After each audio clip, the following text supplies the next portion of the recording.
Hi everybody, Carrie Lee here with Pura Vita Vitality and Nutrition, and today I'm going to tell you all about cravings and what they really mean, and then also what you can do about them.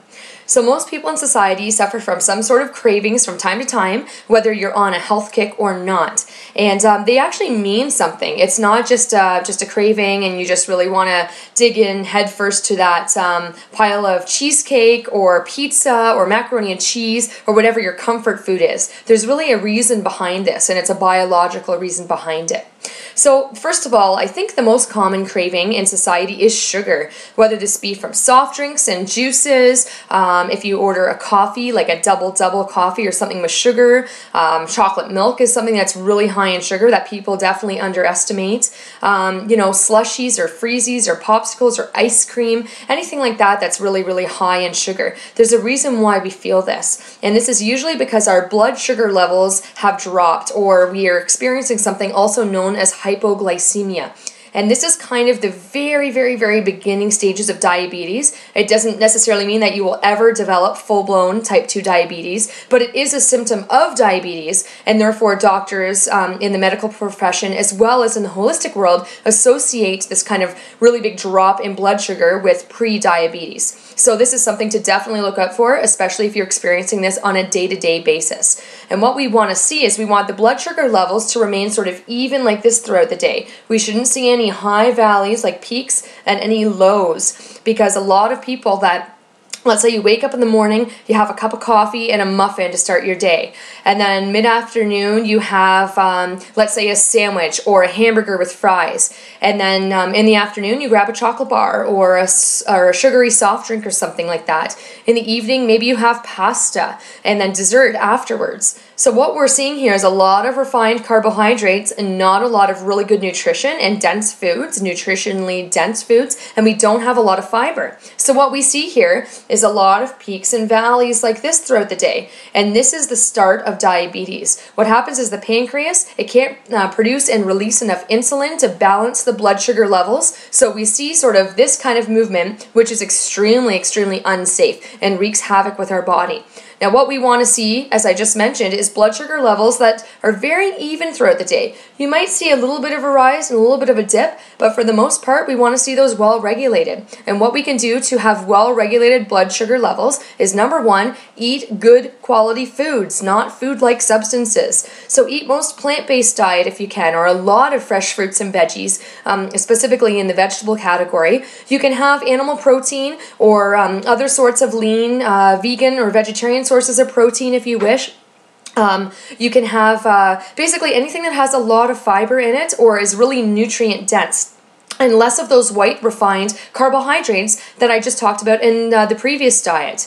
And when you're, for example, when you're thirsty, you should be drinking flat water. Maybe a Perrier or a sparkling water on occasion, or herbal teas are good options, as long as you're not adding additional sugar to those. But you definitely don't want to be surviving on coffee and soft drinks and juices and chocolate milk and all of these things that make your blood sugar levels do this. So that's the reason why we tend to have blood sugar cravings. And what you can do if you're having a sort of a sugary craving is try having something a little bit sweet but natural. So whether it be a piece of fresh fruit, for example, something that's quite sweet. Some of the melons are quite sweet, and grapes are absorbed very quickly into the bloodstream from the stomach. So try having a handful of grapes or some melon or something else that might satisfy that sweet craving that you might have. Another thing you can do is, if you are indeed hungry, so let's say your stomach is actually growling and it's time for you to eat, try having a meal that's full of some protein, whether it be vegetarian or animal protein, as well as full of fiber. And also add some good healthy fats,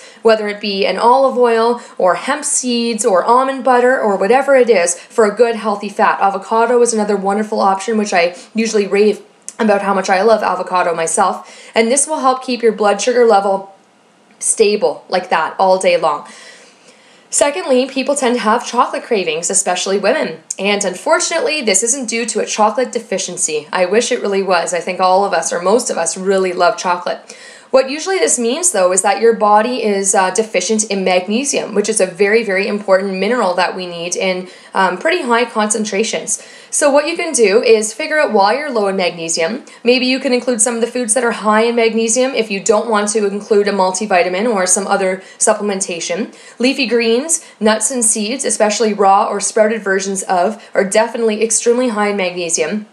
Same with the algae and seaweeds and things like that. So whether you like to have some sort of seaweed if you make a wrap or throw it in a stir fry, or you can also do a supplement like chlorella or spirulina or something like that, which will also be high in all of the minerals, not just magnesium.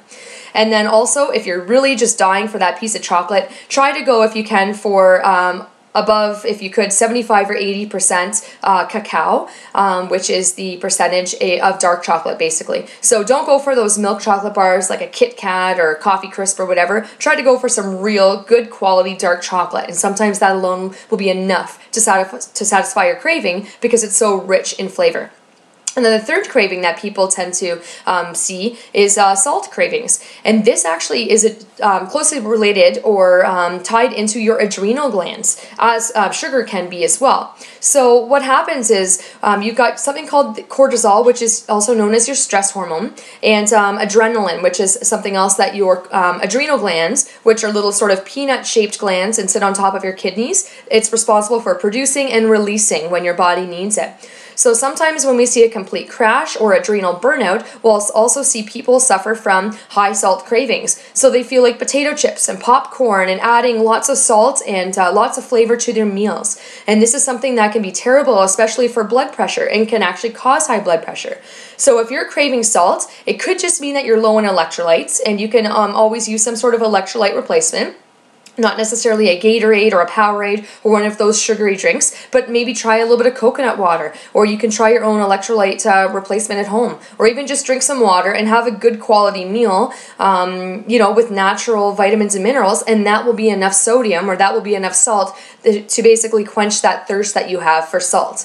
And if you're really craving something salty, try to stick to either the Himalayan salts or sea salt as opposed to white iodized salt, which is really not the healthiest option. So please check out my YouTube channel at Carrie Lee RHN. You can also follow me on Facebook. My business's name is Pura Vida Vitality and Nutrition for some great recipes, health updates, and motivation. Have a great day.